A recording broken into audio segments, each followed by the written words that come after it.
तो अब हम देखेंगे यहाँ पे क्वेश्चन नंबर 4। ठीक है, तो जैसा कि क्वेश्चन नंबर 4 आप यहाँ पे देख रहे हैं, दिया हुआ मुकेश स्पोर्ट्स की दुकान से एक फुटबॉल गेंद 20% के बट्टे पर 192 रुपये में खरीदता है। ठीक है, तो फुटबॉल गेंद का अंकित मूल्य क्या है? तो देखिए, अब जो है अंकित मूल्य क्या होता है, तो उसको सबसे पहले हम लोग समझ लेते हैं। ठीक है, तो अंकित मूल्य, तो जैसे कि आप लोग जब भी दुकान में जाते होंगे तो आपको जो कुछ ना कुछ छूट मिलता है।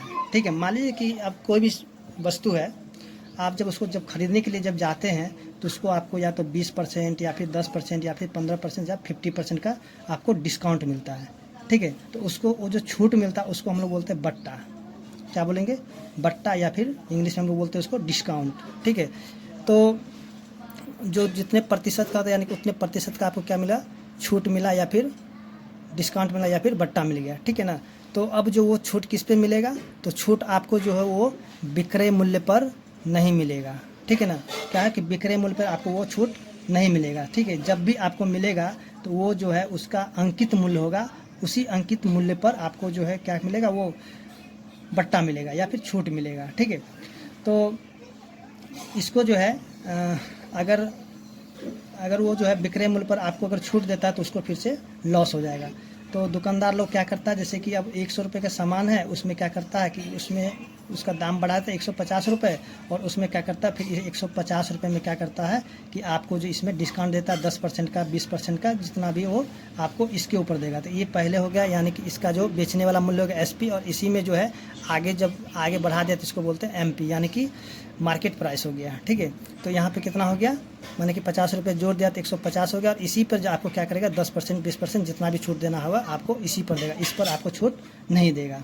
ठीक है, तो यहाँ पे हम लोग देख ले कि बट्टा किससे कहते हैं, यानी कि बट्टा जो है आपको जो डिस्काउंट मिलता है उसी को हम लोग बट्टा बोलते हैं। तो यहाँ पे जो क्वेश्चन नंबर 4 में जो दिया हुआ था कि देखिए बट्टा प्रतिशत कितना है, तो यहाँ पे हम लिख लेंगे बट्टा प्रतिशत जो है 20 है। ठीक है, उसके बाद इसका विक्रय मूल्य कितना है? विक्रय मूल्य 192 रुपये है। ठीक है ना, तो अब जो है कहता है गेंद का अंकित मूल्य क्या हो, यानी कि अंकित मूल्य जो कि मार्केट प्राइस है वो कितना होगा। ठीक है, तो सबसे पहले देखिए इसको बनाने के 2 तरीका है। तो हम सबसे पहले जो पहला तरीका है उसको देखेंगे, तो हम यहाँ लिखें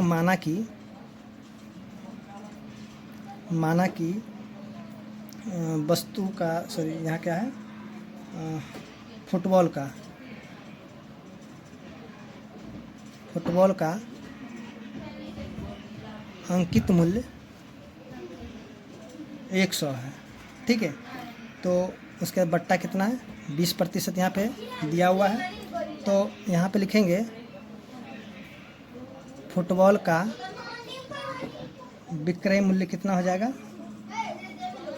यानी कि 100 में से घटा देंगे कितना? 20, यानी कि 20% घट जाएगा।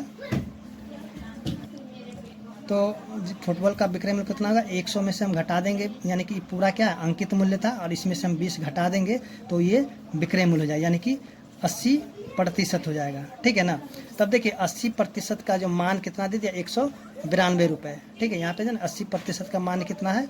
192 रुपये। तब यहाँ पे लिखेंगे इसका अंकित मूल्य, यानी फुटबॉल का जो अंकित मूल्य क्या हो जाएगा?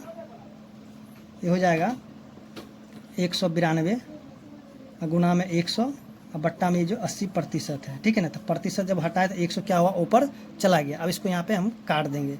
ठीक है, 0 से 0 कट गया, फिर 8 के पढ़ा में कटेगा, 8 दूनी 16 और 8 चौके 32, फिर इस 24 को हम 10 से गुना करेंगे, कितना हो जाएगा?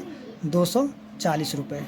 ठीक है, तो इस तरह से हम देखें जो इसका आंसर है तो कितना हो गया? 240 रुपये। ठीक है ना,